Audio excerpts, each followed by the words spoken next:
അപ്പം നമുക്ക് ഇന്ന് നമ്മുടെ ChatGPT ടീച്ചറിൻ്റെ ഒരു കഥയും കേൾക്കാം.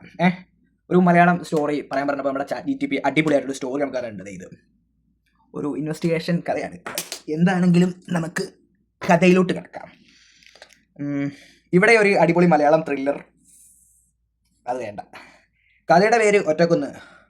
തൃശ്ശൂരിലെ ഒരു ചെറിയ ഗ്രാമത്തിൽ രാത്രിയിൽ വഴിയിലായി കാണാതായ ഒരാളുടെ അനുഭവങ്ങൾ.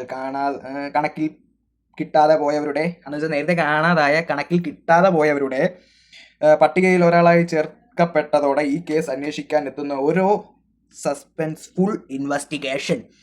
കൊള്ളാലോ, കഥയിലേക്ക് കിടക്കാം. കഥ. ഒരു മഞ്ഞുകാറ്റുള്ള രാത്രി. തൃശ്ശൂരിലെ പാലശ്ശേരി എന്ന ഗ്രാമത്തിൽ പ്രകാശ് എന്ന യുവാവ് വീട്ടിലേക്ക് പോകുമ്പോൾ വഴിയിൽ നിന്നും കാണാതാവുന്നു. ആരെയും അറിയിച്ചില്ല. Phone off. 2 ദിവസം കഴിഞ്ഞിട്ടും വിവരമില്ല. കാണാതാവുന്ന ആള്. വീട്ടുകാർ പോലീസിൽ പരാതി നൽകുന്നു. എന്നാൽ പോലീസ് സാധാരണ കേസായി ഇതിനെ കാണുന്നു. ദുബായിൽ നിന്നെത്തിയ പ്രകാശിന്റെ സഹോദരൻ വിനായക്, മുൻ സൈബർ ക്രൈം ഉദ്യോഗസ്ഥൻ, ഈ കാര്യത്തിൽ ഗൗരവത്തിൽ തിരയാൻ തുടങ്ങുന്നു. ആ പോയിന്റ് എനിക്ക് മനസ്സിലായില്ല. ഓക്കെ.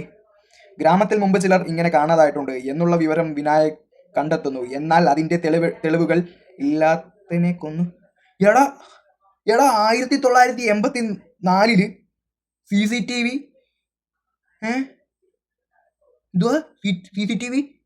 ഫോണ് എന്തൊക്കെയാടാ.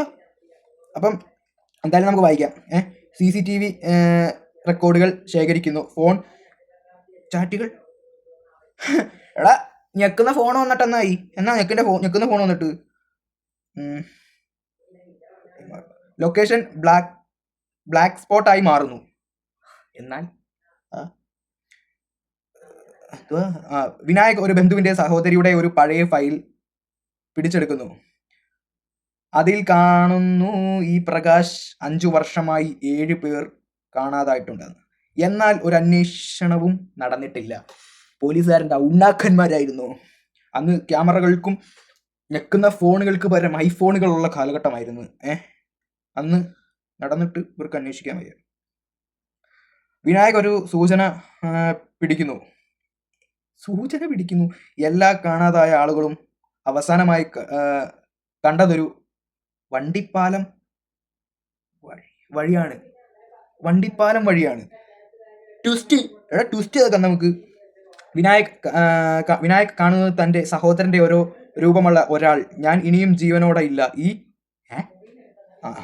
സഹോദരൻ പറയുന്നതായിരിക്കും ഞാൻ ഇനി ജീവനോടില്ല എന്ന്.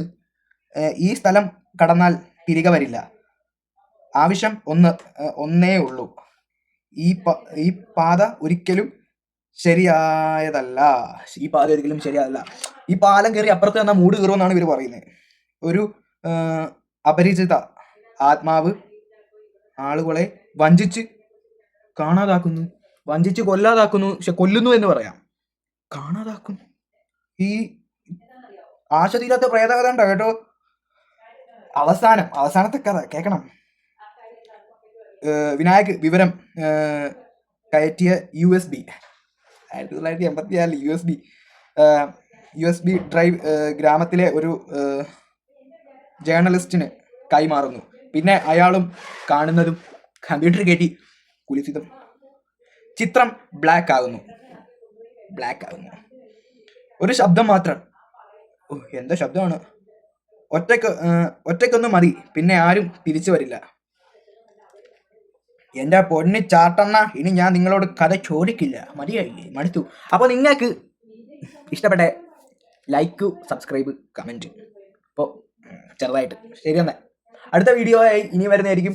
അപ്പോൾ നിങ്ങൾക്ക് ഇഷ്ടപ്പെട്ട പറഞ്ഞല്ലോ. ടാറ്റ, ബൈ.